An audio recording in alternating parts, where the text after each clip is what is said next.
Hey fragrance friends and enthusiasts, welcome back. It's Benjamin here at the Centaur Fragrance Channel talking about and chatting about some beautiful fragrances here today. And we got Vesna on our hands. Vesna cologne from the house of Bortnikoff. This is essentially a Bortnikoff's attempt at Aventus, their twist on it, their style, and their interpretation. So let's jump into this fragrance. Let's see what it's all about. Before we do, you know how to help me down below, but let's talk about this fragrance. First off, it's a pineapple fragrance. It's got some pineapple. It's got lemon, black tea, beautiful black tea, magnolia. Don't forget about that magnolia. It plays a very key factor in this fragrance. Nargamotha. I get some musk, and I also perhaps get tiny hints of vanilla and tiny hits of ambergris as well. Overall, it's a very nice fragrance. It's very smooth. It's sweet. You know, it's got that black currant, that deeper, darker fruitiness. It also has some dried fruits mixed in that add to that nargamotha and that leathery quality. Overall, this is a fresh fragrance. The lemon and the pineapple really have a big, bold part of this fragrance. Really do. It's very nice. The magnolia is probably the biggest player in this fragrance, though.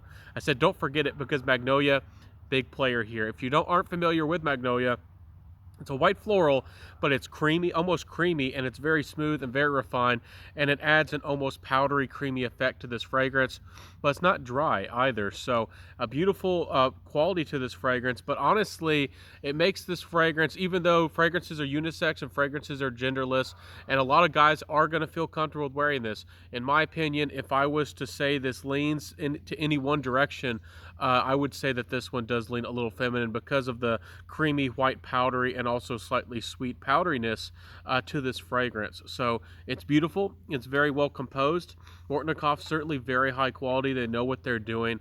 But again, this fragrance does lean more of it in the direction of a white floral type of composition.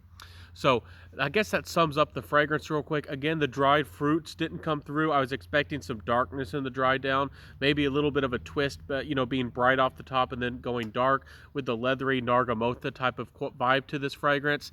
I honestly didn't get that. I was wanting it and I was expecting it, but overall, it's a very clean fragrance.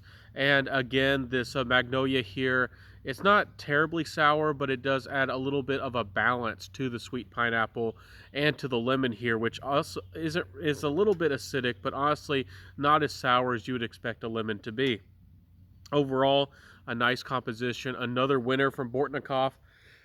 Is it their most unique fragrance? Is it their most creative fragrance? Is it one that's artistic or different? I don't really think so. I think that, again, Bortnikoff wanted to throw their hat in the game, have a piece of the pie, you know, jump into the ring, the boxing ring, and play a little bit of the Aventus game. And that's what I think you're getting here. Honestly, that's what I feel about this fragrance.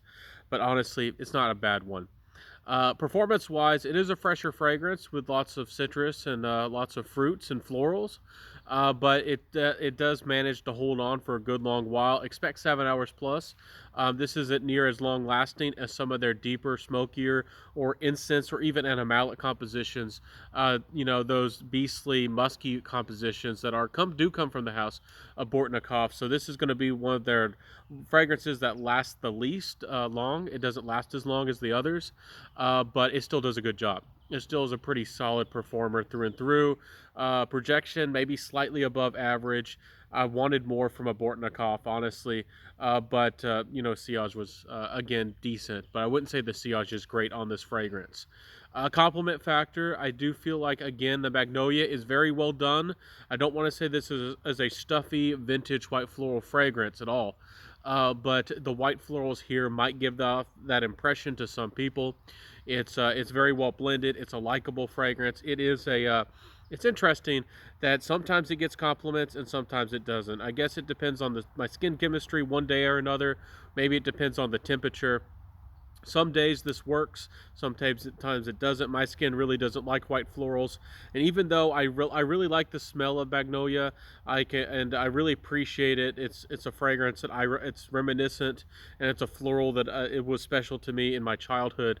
Magnolia is not something that I like in high concentrations, so it's not that it's off-putting or disgusting. I just would rather prefer this fragrance have less magnolia and more dried fruits and more leather and possibly even more pineapple to the fragrance. So not a bad fragrance, but compliment wise, it overall, it ends up smelling a little bit more like a clean, soapy fragrance, more in that direction than you would really expect. And for some people, this might be a breath of fresh air because, again, Bortnikoffs can be animalic, they can be dirty, they can be grungy, they can be heavy. This one's a little bit more fresh and clean and a little bit more wearable, I suppose, for the average person. It certainly is more approachable from the house of Bortnikoff. So solid fragrance house, absolutely solid. And this fragrance, I don't think it'll disappoint many people. But if you do like the more strange compositions, if you do like the more unusual side of Bortnikoff, this might not be for you. But if you're first getting into the house, this one, Sir Winston, and the Chypre Noir, I believe it's called, or Chypre du Noir. I might be saying it wrong, but those are probably the ones I would look into first. But this is probably, if anybody was to recommend the first fragrance to try from this house, and they were to tell me that they aren't deep into niche, or they aren't usually don't like the daring side of niche, I would tell them to probably try Vesna and see if it works for them. But honestly, for the money, for what you're getting, for this style of fragrance, that's a deeper, more complex, slightly more sweet Aventus type fragrance, I would, for the money, always encourage somebody, especially if you're first getting into the niche world, to get Cedrat Boise, from Mansara. It's a great fragrance, long lasting, does wonders, and works, does fantastic. Is this better quality from Bortnikoff? Yes, but is it going to be worth the money to everybody? Possibly no. So that's my final thoughts. I don't think this fragrance, the price is justified what they're asking for it. Magnolia, I'm sure, is fairly expensive for what it is, but this fragrance does not have iris. It doesn't have really jasmine to it. It doesn't have any of these really rare florals and other notes that really would be, you would expect a high price tag for. There's nothing extremely rare or unusual fragrance note-wise that you can kind of justify it. Or even if if it was rare or unusual, it doesn't necessarily mean that it has to be expensive, but jasmine and iris aren't really terribly rare, but they're desirable and they're very expensive and, kind of difficult to produce because so much effort and so many petals and so many flowers go into, making just a small amount of oil. Anyways, so I think it's overpriced for what it is. I expected a little bit more complexity, or maybe something a little bit more unusual from Bortnikoff. This fragrance, I think it would have done great if they would have thrown something strange or just fun inside the fragrance.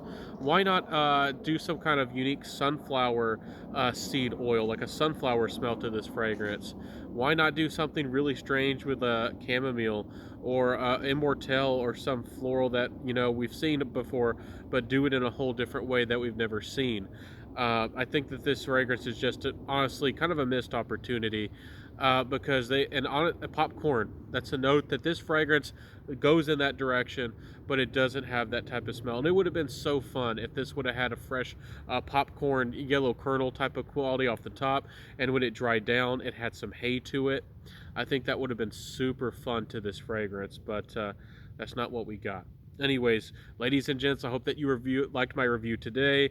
It is worth trying. Of course, every fragrance is worth trying. I'm not beating up on this brand, and I'm certainly not trying to discourage you from trying the House of Bortnikoff. They are make some beautiful creations, and every single one I've tried, including here, Vesna, even though I'm not super stoked or excited about it, very well composed, very high quality, and I can see why so many people are truly excited about the brand, and I can see why so many people are enthusiasts and absolutely adore the House of Bortnikoff. So anyways, hope that you enjoyed my review today. If you stuck by to the end of the video, I hope that you will support me, give me a little bit of love back, and because I helped you out. And you know how to do that down there below. Like, comment, subscribe, all that good stuff. Little dog wants some attention over here, so I'll be back in a second. See you in the next video. Have a beautiful day, everybody. Wear what you love. Find those fragrances that you love, and that's what I'm here for. I'm here to help you. And I'll see you in the next video, my friends. Peace out, and bye.